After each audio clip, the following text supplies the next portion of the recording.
উহুদের ময়দানের কথা বলছিলাম। উহুদের ময়দানে বিশ্বনবী মুহাম্মদ সাল্লাল্লাহু আলাইহি ওয়াসাল্লাম কিছু সাহাবীদেরকে বললেন, তোমরা এই গিরিপথ, এখানে তোমরা তীরন্দাজ, যারা তীর ভালো চালাতে পারো, তীর যারা চালাতে পারো, তারা তোমরা এই তীরন্দাজরা এই গিরিপথে অপেক্ষা করো। বিশ্বনবী মুহাম্মদ সাল্লাল্লাহু আলাইহি ওয়াসাল্লামের সাহাবীদের মধ্যে 40 জন সাহাবীদেরকে নিয়োগ দেওয়া হলো। বললেন, আমরা যদি মরেও যাই তারপরেও তোমরা আমাদেরকে ঠেকাতে আসবা না, এই গিরিপথ অবস্থান করবা। সাহাবায়ে কিরাম ওখানে অবস্থান করলেন, আর বাকি সাহাবীরা যুদ্ধে লিপ্ত হলেন। যুদ্ধের ময়দানে বিশ্বনবী মুহাম্মদুর রাসূলুল্লাহ, আমাদের নবী, আমাদের নেতা কেমন নেতা, আমাদের নবীর আদর্শ কেমন, আমাদের নবী তো বিশ্ব ময়দান থেকে, যুদ্ধের ময়দান থেকে পলায়ন করা নবী না। আমাদের নবী তো এসি ঘরের ভিতরে আর এসি বাড়ির ভিতরে বসে বসে, আমার নবী তো অর্ডার দেনেওয়ালা নাই। আমার রাসূল, আমার নবী, আমার হাবিব, আমার নবীজি, আমার দরদের রাসূল, তিনি তো যুদ্ধের ময়দানে সবার সামনে পতাকা উত্তোলন করে নেওয়ালা। সাহাবায়ে কিরাম বিশ্ব নবীকে সামনের থেকে, পিছনের থেকে, ডাইনে বামে সর্বদিক থেকে আমার নবীজিকে প্রোটেকশন দিয়েছেন সাহাবায়ে কিরাম, এবং বলেছেন, ও রাসূল, ইয়া আইয়ুহাল্লাযীনা আমানু, ইয়া আমার নবী, আল্লাহ পাক বলেছেন, ও আল্লাহ, আল্লাহ নিজেই বলেছেন, ও মুমিনরা, তোমরা যারা ঈমান এনেছো, তোমরা যারা আল্লাহকে বিশ্বাস করেছো, অবশ্যই অবশ্যই আমার নবীর হাতে হাত দিয়ে যারা ঈমান এনেছো, ওই মানুষদেরকে ডেকে বললাম, আমার মুমিনদেরকে আমার রাসূলের চতুর্পাশে তোমরা আমার হাবিবকে প্রোটেকশন করবে। জোরে বলেন সুবহানাল্লাহ। নবীকে প্রোটেক্ট দিবি, নবীকে সেফটি দিবি। সাহাবায়ে কিরাম ডাইনে থেকে, বামে থেকে, সামনে পিছনে, চতুর্দিক থেকে আমার নবীকে তারা প্রোটেক্ট দিয়েছে, রাসূলকে তারা হেফাজত করেছে। আল্লাহর নবীকে এই দিন সাহাবায়ে কিরাম জেনেছেন, কাফের আর বেঈমান মুশরিকরা তারা মক্কাতে মুসলমানদের ধ্বংস করার জন্য তারা বিভিন্ন ভাবে পায়তারা করতেছে।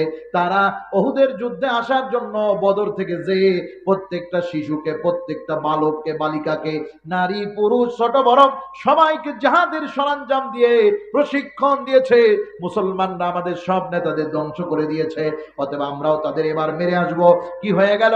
মুসলমানরা যুদ্ধের প্রারম্ভিকে, প্রথম দিকে মুসলমানরা এমন ভাবে যুদ্ধ করেছে যেই যুদ্ধের কারণে আল্লাহু আকবার, কাফেররা পিছনে হটে চলে গেছে। ওই কাফেরদের মধ্যে একজন কাফের ছিল, যেই ব্যক্তির নাম ছিল খালিদ বিন ওয়ালিদ, যাকে আল্লাহ পাক রব্বুল আলামিন মুসলমান হওয়ার পর তার হাতে কোনোদিন কোনো যুদ্ধে আল্লাহ পাক রব্বুল আলামিন পরাজয় দেয় নাই। জোরে বলেন সুবহানাল্লাহ। সব যুদ্ধে জয় এনেছেন যিনি, তিনি আর কেউ নন, তিনি হলেন হযরতে খালিদ বিন ওয়ালিদ। এই মানুষটি ছিলেন তখনও কাফের। বিশ্ব নবী মুহাম্মদুর রাসূলুল্লাহর কলিজার টুকরা সাহাবায়ে কিরাম যখন যুদ্ধের ময়দানে জিহাদ শুরু হয়ে গেল, কাফেরদের বিরুদ্ধে এমন কঠিন জিহাদ করলেন, কাফেররা পিছু হটে চলে গেল, যারা দিক বিদিক সরে গেল, তারা কাতার ভঙ্গ হয়ে গেল। আল্লাহর নবী সাহাবায়ে কিরাম গনিমতের মাল কালেকশন করতে লাগলেন। ওই 40 জন ব্যক্তির 30 জন বলল, আমরাও চলো যাই, গনিমতের মাল কালেকশন করি। সাহাবায়ে কিরামদের ভিতরে কয়েকজন সাহাবী বললেন, আল্লাহর নবী নিষেধ করেছেন, আমরা যাব না। বললেন, জিহাদে তো আমরা জয় হয়ে গেছি, এখন তো আর নিষেধের কথা থাকতে পারে না। বুঝতে হবে, হয়তোবা তারা আমাদেরকে বলতে মনে নাই, নইলে আল্লাহর নবীকে এই সব কথাই বলবেন নাকি? চলো যা, আমরাও গনিমতের মাল কালেকশন করি। সাহাবায়ে কিরাম কয়েকজন ওখানে থাকলেন, মাত্র হাতে গোনা 10-12 জন, আর বাকি সবাই চলে আসলেন। এমন সময় বিশ্বনবী সাল্লাল্লাহু আলাইহি সাল্লাম দেখতে পেলেন যে পিছন দিক থেকে খালিদ বিন ওয়ালিদ এসে আমার সাহাবায়ে কিরামদেরকে এমন কঠিন ভাবে আক্রমণ করেছে। আক্রমণ করার কারণে 40 জনের কাছে যখন 10 জন থাকে আর 30 জন ভেঙে যায়, তাহলে দল কত ভারী, কত পাতলা হয়ে যায়। আমার নবীজির সাহাবীদেরকে কচু কাটা করেছে, সাহাবীদেরকে জান্নাতে পাঠিয়ে দিয়েছে ওই জাহান্নামীরা। আমার নবীর সাহাবীরা ওখানে ছটফট করতে করতে টুকরা টুকরা হয়ে মারা গেছে। নবীর সাহাবীদের এমন অবস্থা, আমি ওই ময়দানে গেছি রে ভাই, ওই ময়দানে গেলে মনে হয় নিজের শরীরের পশমগুলি দাঁড়িয়ে যায়, নিজের চোখের পানি জোরে রাখা যায় না। ও দরদের ভাই, ও দরদের কলিজার টুকরা, আজকের এই ঝিনাইদার ঐতিহ্যবাহী এলাকায়, এই কালিকাপুর এলাকার মায়েরা ভালো করে শুনবা, ও আমার বাজানের দল, যুবকের দল, কলিজার টুকরারা ভালো করে বোঝার চেষ্টা করো। ও আমার দরদের দল, আল্লাহ পাক রব্বুল আলামিন কি পরীক্ষা নিলেন? সাহাবীরা ওখানে যারা ছিলেন 10 জন, 10 জনই শাহাদত বরণ করলেন। আমার নবীজির কাছে কে যেন দূর থেকে রুম্মান পাহাড় থেকে দুনিয়ার সবচেয়ে বড় নরধম, দুনিয়ার সবচেয়ে বড় কীট, দুনিয়ার সবচেয়ে বড় জঘন্য কীট আমার নবীজির দিকে নিশানা করে তীর থেকে, ধনুক থেকে তীরটা এমন ভাবে বাড়ছে, নবীজির মাথার ভিতরে ছিল একটা লোহার করাত, লোহার টুপি। আমার নবীজির টুপি ভেদ করে রাসূলুল্লাহর মাথার ভিতরে ঢুকে গেছে। আমার নবীজি সাথে সাথে ময়দানের মধ্যে পড়ে গেছে। নবীজির সামনে ছিলেন হযরতে তালহা, হযরতে জুবাইর। আল্লাহ নবীজিকে তারা নিজেদের ঢাল দিয়া যত তীর আসতেছে, বৃষ্টির মতো তীরগুলি তারা ঠেকায়া দিতেছে। মুসলমান ভাইরারে আমার, বিশ্বনবী মুহাম্মদুর রাসূলুল্লাহ সাল্লাল্লাহু আলাইহি সাল্লামের রক্ত ঝলমল করে পড়তেছে, রক্ত গড়ে গড়ে পড়তেছে উহুদের ময়দানে।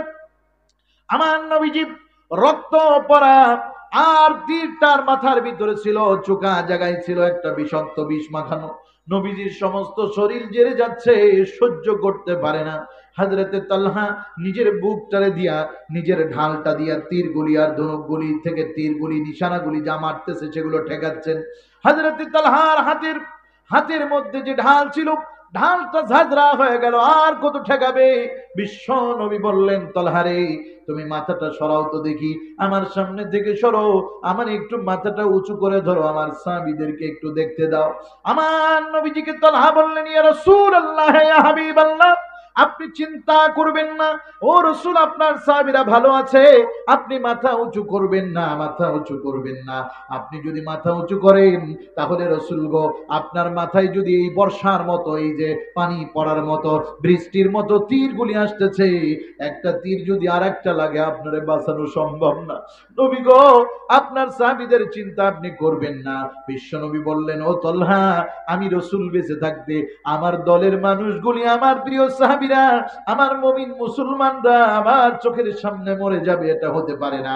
বিশ্বনবী সাল্লাল্লাহু আলাইহি সাল্লামের সামনে হযরত তালহা চোখের পানি ছেড়ে দিয়ে বললেন, রাসূল, আমি তালহার জীবন বিন্দু বেঁচে থাকতে, রক্ত বিন্দু থাকতে, আপনার গায়ে যদি আর একটা তীর লাগে, কাল কিয়ামতের মাঠে আল্লাহ পাক রব্বুল আলামিন আমাকে যদি বলে, তালহারি, আমার নবীকে তুমি কেমন সেফটি দিয়েছো যে আমার নবী তুমি বেঁচে থাকতে আমার রাসূলের গায়ে তীর লেগেছে, আমি কি জবাব দিব?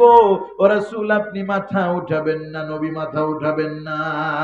নবী সাল্লাল্লাহু আলাইহি ওয়াসাল্লামের, আল্লাহ নবীর যে কয়জন সাহাবী কোন রকম জানে বেঁচেছিলেন, তারা এমন যুদ্ধ শুরু করলেন, আবার কাফেররা নিজেদের পলায়ন করলেন ময়দান ছেড়ে। সর্বশেষ উহুদের যুদ্ধে ক্ষয়ক্ষতির মাত্রা বেশি হলেও আল্লাহর রহমত আর বরকতে উহুদের যুদ্ধে মুসলমানরাই শেষ পর্যন্ত জয়ী হয়েছে। কথা বলেন ঠিক কিনা? কারণ ইতিহাস বলেছে, ময়দানে মার খেয়েও যারা টিকে থাকে ওরাই হলো জয়ী। সুবহানাল্লাহ বলুন।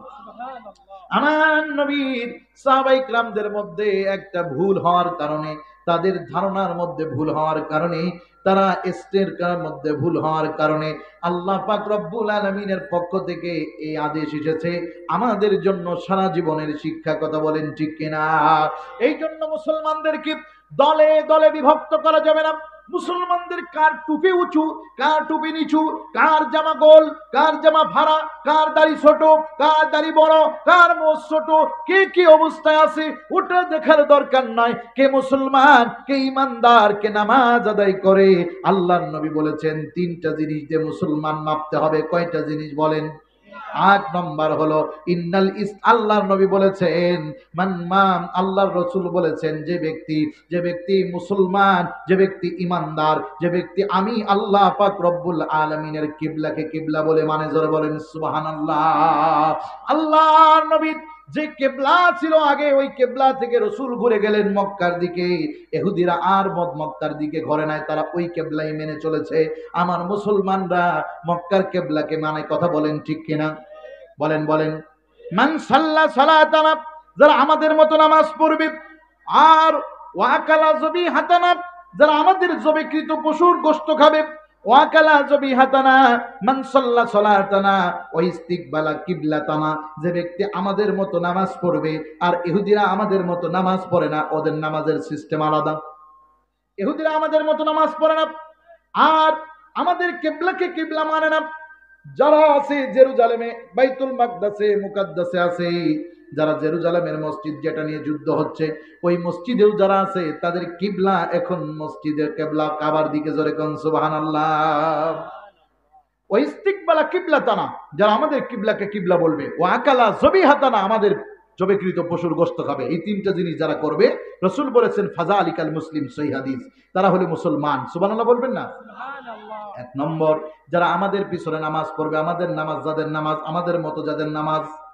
দুই নম্বর, যারা ওয়াইস্তিকবালা কিবলাতানা, কিবলা আমাদের কিবলা যাদের কিবলা। তিন নম্বর, ওয়া আকালা জবিহাতানা, আমাদের প্রাণী যারা আমরা জবে করি ওটার গোশত খাই।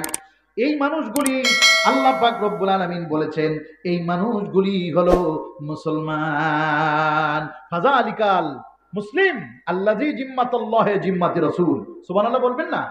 তারা হলো মুসলমান, তারা হলো আল্লাহ এবং তার রাসূলের জিম্মায় চলে গেছে।